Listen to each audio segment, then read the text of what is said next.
Good morning, good morning, good morning. How is everybody today?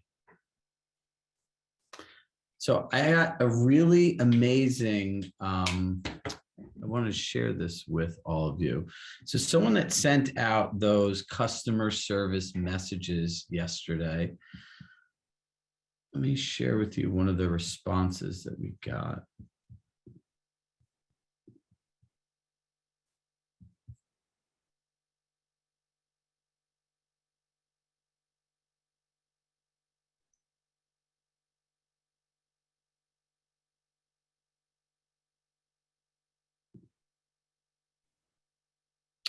So Shannon, is Shannon on this call? Shannon? Let's see.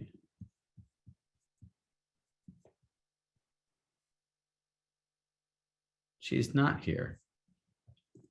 So Shannon Delorio, I hope I'm pronouncing this right, sent an email out to her clients yesterday. And here was the response. Thank you so much. We appreciate you and your mom for driving up there every week for us. Virtual tours are hard for us, but you have really made this a good experience for us. We really needed to hear this today. You have no idea, LOL. You reached out at the perfect time when the frustration was taking over. We're reset today and ready to keep going. Thank you again for everything. From one simple message, right? And she even sent it through an email. So what I want to encourage you all is start to think about, right?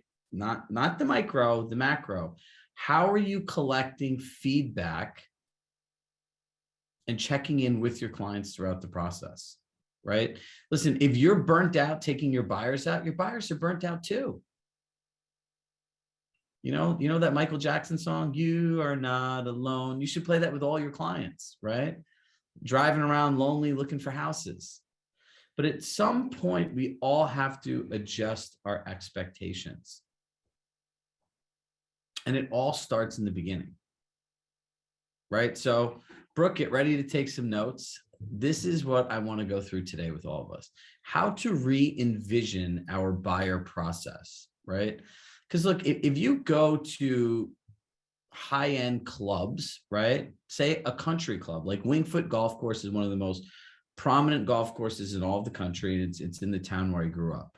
So when you go in there, you have to fill out some sort of application, right? They don't just let everybody in. So my question here is, and be honest, who will work with any buyer that's referred to them? If they have a heartbeat and a pre-approval, would you take them out?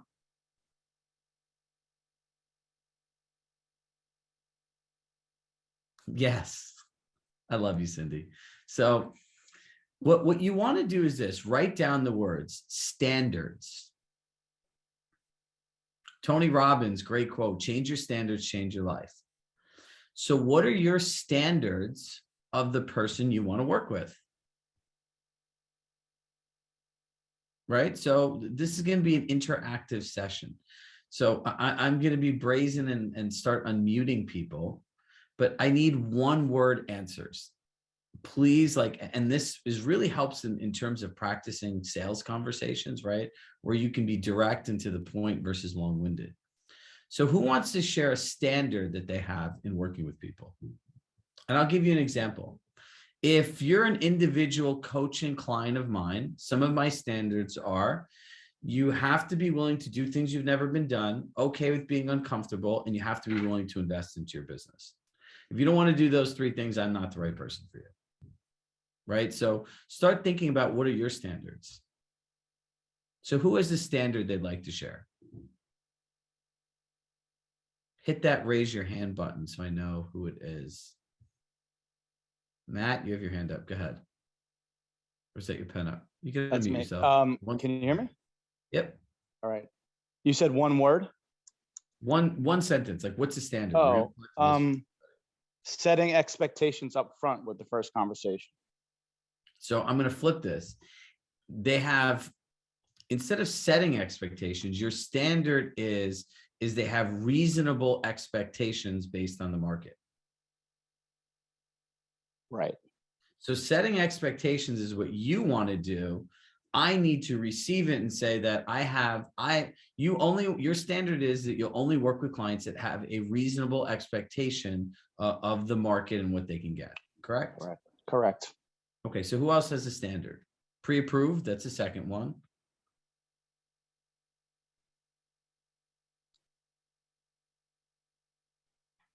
All right. There's a hand. Hold on.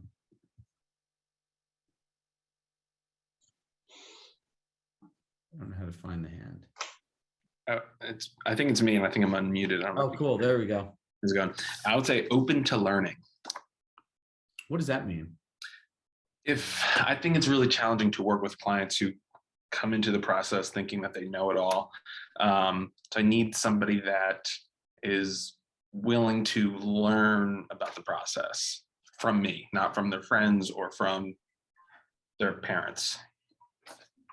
So the standard would be, right, open to guidance from a professional, from me, right? Like, that's a clear standard. But you see how we're reframing some of these things, right? So the more specific we can make it, the more we can know what we're looking for, right? So for you, David, you'd want to come up with a question, right? And the question would be something like, what are your expectations, or what benefits were you looking for in working with an agent, right? And then in hearing that, you could write that one down. Brooke, we want to get that one down. It's a good one. What benefits are you looking for when working with a real estate agent? The person will tell you exactly what they think you're good for, right? And then you could keep going and ask the next question, right? Are you open to receive direction, feedback, and guidance from an agent? And if they say no, that's the wrong client for you. Yep. And then you can flip the thing. You could say, great, like if that's the case, what specifically are you looking for an agent to help you with? And now within 2 minutes, you've identified down, is this a good client or not? See, I thought about this week and the conversations I've been hearing. And, I had a conversation in a sales meeting and somebody asked me, how many agents do you talk to a week? I'm like, I don't know, probably about 1,000 between all these groups and clients and everything else. And it's like, what am I really hearing? And then what would be most impactful? Right. And I started thinking about actual standards. Like, we need to stop people from getting into our funnel, right? We spent a lot of time talking about how to fix our problems, but we haven't spent enough time thinking about how to stop them from even happening, right? It's like, you can treat a symptom or you can cure a cause. It's one or the other, right?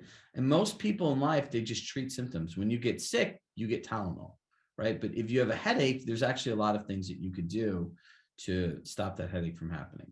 So what else are standards? Pre-approval, right? Who else has another standard they'd like to share? Wayne, what do you got, buddy? Okay, so I'm gonna say it. Someone who's pleasant to work with and they're not an a-hole. You could say asshole, we're all adults. So there has to be, so when you say that and you're talking to people, right, you need to have an understanding of what makes somebody pleasant and what makes somebody not pleasant, right? And for everyone, I would like, how you can make a piece of paper and a T, right? I would write on one side, ideal client, right, Brooke? And we'll get this down. On the other side, I'd write not ideal client, right? And I would literally start to list out the things that make the best clients. And in not ideal clients, there's some things that you might be surprised that you put, right? I know when I was an agent, I hated working with investors, right? Like I'm in it, as you could tell, for like families, and I love fulfillment, and I want to talk about people's kids and how they're going to live in the house and the community. And when the house just became this transactional, nominal thing, like I'm like, this sucks. Like, I don't want to do this, right? Like those were not good clients for me, right? And it took a while to figure that out. So in writing down who's the ideal client, who's not the ideal client, it's painting that picture. So Holly, what do you have?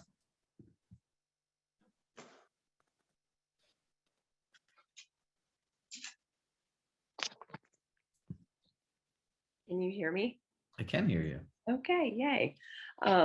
Clients that actually want to purchase in an area that I work in, sometimes they're all over the board and they have such a wide net, and those just that's not going to be the best use of my time. And I'm not going to know those areas as well as they need someone to know them.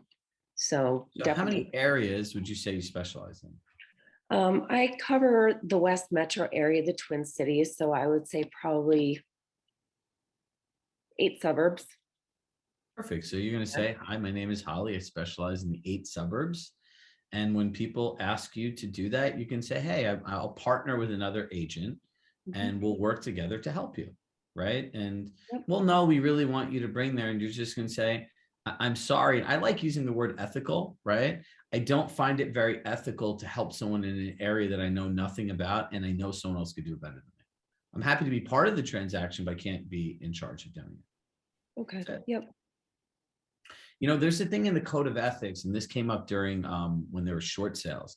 You actually are not supposed to do things that you know nothing about, right? Like it was really interesting how many people would work short sales and would take these listings that had no idea what they were doing, right? So, you know, but again, that goes to drawing boundaries, right? And remember, if we don't know what we're looking for, we don't know what to say. We don't know what conversation to have, right?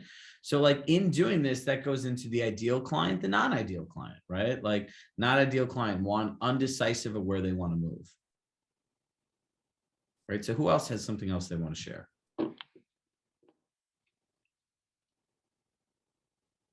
I need to like them. Irene, what does timely responses mean? If they're a buyer in today's market and they're not going to be timely in the responsiveness to our conversations, if I've got something that's a private exclusive, or we've got an opportunity to get in before an open house, you got to be ready. You got to be timely. Timely responses when I text you and say, hey, listen, I've got this house. You know, I'm not going to go preview it if you have no interest in it. I'm not going to waste my time with someone who's not going to be timely in their responses. So the expectation is, right, if we're going to give you access to these properties and on this list, will you be blank, blank, and blank, right? And if you found the perfect house, is there any fear, apprehension? Are you a second guesser for blank, blank, blank? Because here's the thing that you have to remember. Buyers all come to you like, oh, I really want to buy, I have to move and everything else. And then all of a sudden you give them exactly what they're looking for. Well, and they waffle, right? And as an agent, that hurts your relationships with other brokers, right? Exactly. And we have a client who was go, sent them this listing and said, we can get in there and offers are due by 12 o'clock on this particular, because we were late to the game on this one. And they said, we can't make a decision in an hour. Okay. So I think everyone should write down that question when pre-qualifying buyers. If the perfect property comes, right, here's the right question. Brooke, you're going to want to get this one down too. What in today's market is moving very. What do you have to do to be ready to be able to make a decision to buy a home in 1 hour? Because that's likely what might happen. What do you have to do, or what has to be prepared for you to be able to make an offer and feel comfortable and confident within an hour? Right? Or you could flip the question the other way, Irene, right? Based on the way things are going, we believe everyone has a right to know what exactly is happening in the market. And I would turn around and say to you, I would say, Irene, how would you feel if you found the ideal home, but you had to make a decision literally in 1 hour? I can't do that. Okay, I understand. And if you can't do that, and that's how houses are selling today because of supply and demand, what do you think the best strategy for you is to actually get into a home? And let them tell you. If you've noticed one centralized theme in the way that we're sharing how to communicate, it is always your choice. People ask me, what are you going to do for me? I don't know. What do you want to do? Right? What do you want to change? How's that going to happen? You know, what are you willing to invest in yourself? Right? There's all these different things. Because when you're communicating with two people, choice is the key word. You can't control what another person does. Your job as an agent is a facilitator. And as soon as you take that facilitator hat off and you start defending the market, owning the market, telling people things, You have to create these scenarios through questions, right? You need to know what your standards are, ideal client, non-ideal client, and how are you going to do this? So let's take the second half of the call and really start to build out a process, right? So number one, the first thing you're going to want to do is have a framework on how you intake new clients. Right? So the first question that I would want to ask a client, if I was an agent, I would say, you know,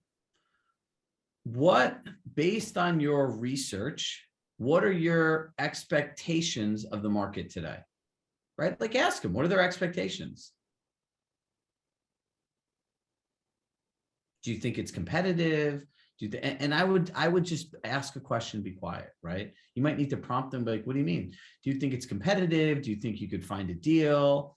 Do you think you have the liberty of time, right? And I would write down 4 different responses.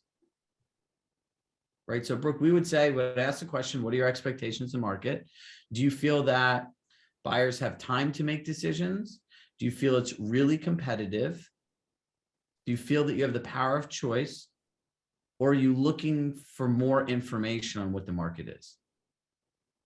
And see where they are to begin with, right? Because based on that, then you know where to go. If you don't know where somebody is, you could come to me and you could start lecturing me, well, you know, the market's like this and everything else like this. I'm going to say, great, I already know I have to overpay, waive all my contingencies. If not, I'm never going to have more square footage and I could deal with my own issues of what I feel is not enough space.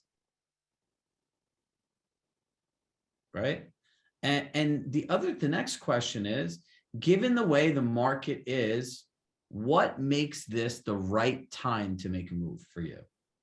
Right? What makes this the right time to make a move? Or what specifically made you want to move during this time where the market is very competitive? See what their reasoning is.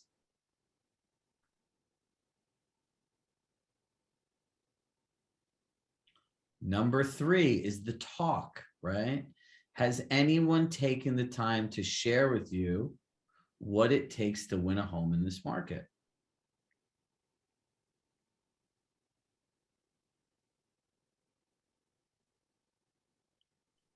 And at the end of that question, if they don't want to know, what do we all do?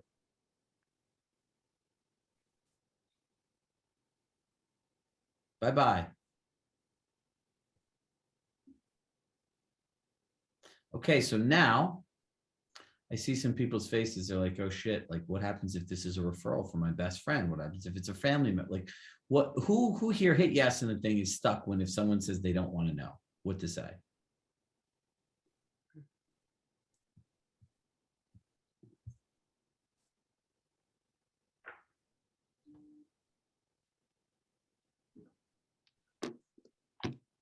So you guys are all good on what to say? If somebody says no? So if you want to go through that, hit yes. If not, I'm going to keep going. Yeah, bye-bye is right. Okay, there we go. I had a feeling out of like the 80 people here that a few of you wanted to know. And some of you do want to know, but you just don't want to admit it. So look, if someone says that, right, you're going to say, based on your expectations, why don't you want to know what it takes to win a home? You know, are you okay losing the ideal home because you didn't take the time to go through this in advance?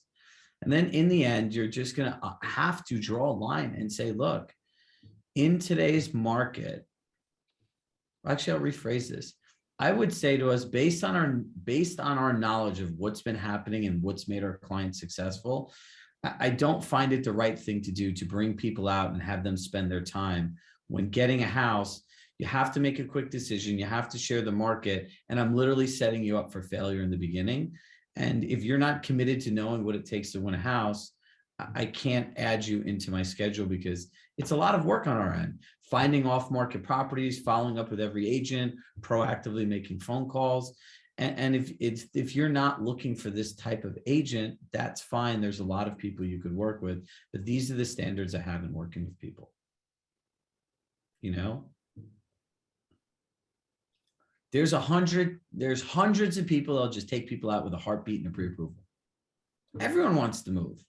I remember a mentor of mine saying that. He goes, who doesn't like houses?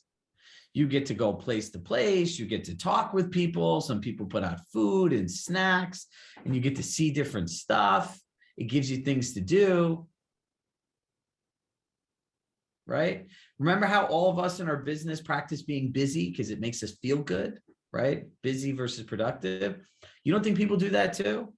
That they're out just looking at houses because they think they want to move and they're now taking action.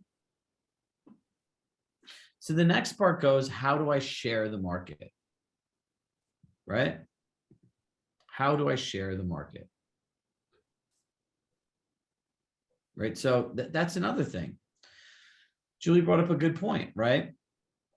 What does it take to win a home? That's one. The second scenario is, what does it take to win? Would you like to be prepared for a multiple offer situation?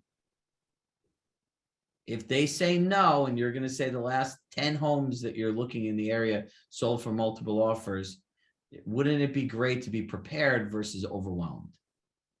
And if they still say no, bye-bye, right? Listen, remember what I said yesterday. Consistency creates confidence.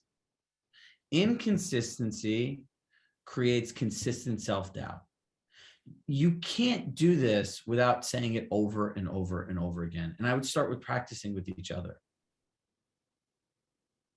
Right? So these are all the scenarios. Have we missed any scenarios in getting the right people into the top of our funnel now? So this is pretty much all of them, right? Now the next part goes into, how do I share the market, right? Kate, unmute yourself. Where's Kate Bauer? That took you a while. I didn't see you here. You're incognito. So I know I have half foundation on half my face right now. You guys don't want to see it. The talk was literally the best thing ever. Last weekend, I had been looking every single weekend with buyers. And I think that both of us ended up actually being scared to have the talk with one another. I didn't want to lose the client. Obviously, none of us really want to walk away from anybody. There's money involved potentially there. And they actually said that they were kind of nervous to ask me or share that, like, they were kind of confused with what tools they could be using. So we ended up talking for like an hour, and I went from having a client who wouldn't waive anything to waiving everything. And we won that night after 2 months of consistent losing out. So I think that it sometimes kind of takes the weight off of the agent and the client, and you actually end up getting closer and they'll share certain things. And it was super successful for me. I don't know if it's always like that, but if I was prepared also in that conversation that if they didn't want to hear what I had to say, that maybe they should have just kept renting, because I can't also keep going out at $5.50 a gallon to show these kind of people. thank you. So she addressed the elephant in the room, the gas prices. There's a joke that says, I'm going to bring you, Irene, to the most expensive place to hang out, the gas station, right? Like, especially if you're weighing in San Diego, those gas prices are higher than people's credit scores. Like, that is real. $7. So if you're thinking about this, there's a lot more at stake for you. 70 degrees and sunny, yeah, every day. So it's well worth it. So when you start thinking about this, you have to have courage, right? I'm going to be the first one to say this. Having conversations like this are not easy. I'm not going to sit here and make pretend that this is some easy thing for anybody to do. It's not. If you're a person that avoids conflict at all costs, this is going to suck for you to do. If you're a people pleaser, this is sure as hell going to suck for you to do. But eventually it will be liberating, right? Because then the people that want to work with you, that go along with this, like, they're in it, right? And those deals you do that the people are really in it and you guys are all doing the deal together, you're going from place to place and writing the offer. There's like an adrenaline to that. Like, it's fun, Who here besides me loves negotiating a good deal that has multiple different parts to it? It's awesome, right? When I worked at Compass, people are like, Chirag, will you talk to the clients? I'm like, abso-freaking-lutely, right? I loved it. And we'd put these complex deals together with concierge and other things and co-listing. Like, the most creative transaction I actually put together when I worked at Compass was my own, right? I bought a house and they all told me everything couldn't happen. So I had the manager that just started call the other manager that we recruited, like all of our top agents. I think it was $1 million of production. I had them co-list the property so that I could get a buyer's concierge on it. I had them do a rent back. I had them do an escrow. I had them transfer the escrow, but everyone was in alignment, or at least I was in alignment. Everyone else kind of just came along for the ride. But you start thinking about this when you start working with people, and that vision is shared. It becomes fun for them, And the other part is we have a responsibility as industry professionals to tell people the truth. If I can't find a house for that price, why the hell do you keep bringing me out? The only result in that situation is me being pissed off at you. Because you know what the buyers say? They say, Lisa couldn't get me the house I wanted. No, you weren't realistic about the house, but they don't do it. I was doing consulting for another company the other day, and I said to them, I go, just remember this. You can have the worst clients in the world. They don't listen to you, but at the end, when they pay you $9,000, $10,000, $20,000, they're going to say blank and blank company did not deliver for me. That's how the world works, right? It's not fair. It's never going to be fair. So follow these steps, build them out as your own. Again, I'm going to leave 2 minutes early where Brooke can go on here and show you where the accountability session groups are. Find each other and do this together. Like, don't do this alone. It is a horrible idea because you're going to be just captive to your own thoughts, right? Sit down, find someone else in another market, develop a relationship with them. Right? When we go to our event at Boston, get together with a group of people here. It is one of the most beneficial things you could do. I can tell you, I look at Julie O'Malley. She has a lot of like buddies that are within here. Her and Jody are literally like, the two of them are like two little clones that just fell off a tree, and they met each other through Zoom, and they talk all the time. They're friends all the time. And I remember watching them walk down the street in New York. You would have thought they knew each other forever. But this is the opportunity we all have. I would say life is about two things: the connections you make and the meaning you associate to them. Like, do this with other people. All of you are showing up here every day. It's crazy to me that you guys aren't all in constant communication with each other. We have a place that you can do it. There's a place to find lots of different people. Relationships. So listen, I love you all. I'm excited for what the future has. And look, you guys will all make more paychecks by practicing this. Your buyers will thank you for doing it. And like to Kate's point, look, if the market is not right for you, it's very easy to say, hey, based on what we're seeing here, maybe we should look at some other options, right? Regardless, remember this quote, regardless of what you choose to do, I support you 100%. And when you open those kinds of doors with people, that's how real relationships are built. When you've showed someone 100 houses and the agent says, I'm okay with you still renting if this really is not the right thing for you, because you're not going to be able to compete in this, and you're not comfortable doing that. But most people will never do that because they just want the paycheck. So Brooke, stay on a couple minutes, get engaged, reach out to each other. I hope to see you guys all in Boston, and I hope everyone has a great rest of the week. Talk to you soon. The list of attendees, Deborah, in Boston will be onto our community platform. So everyone on there, just like last time, if you came to Accelerate, we'll put everyone in one place. And we're going to be having a series of networking Zoom events leading up to there as we get closer. And I'll show you where the forum will be so you can connect with people ahead of time of the event as well. I'll show you that right now. All right, guys. Adios. Brooke, take it over.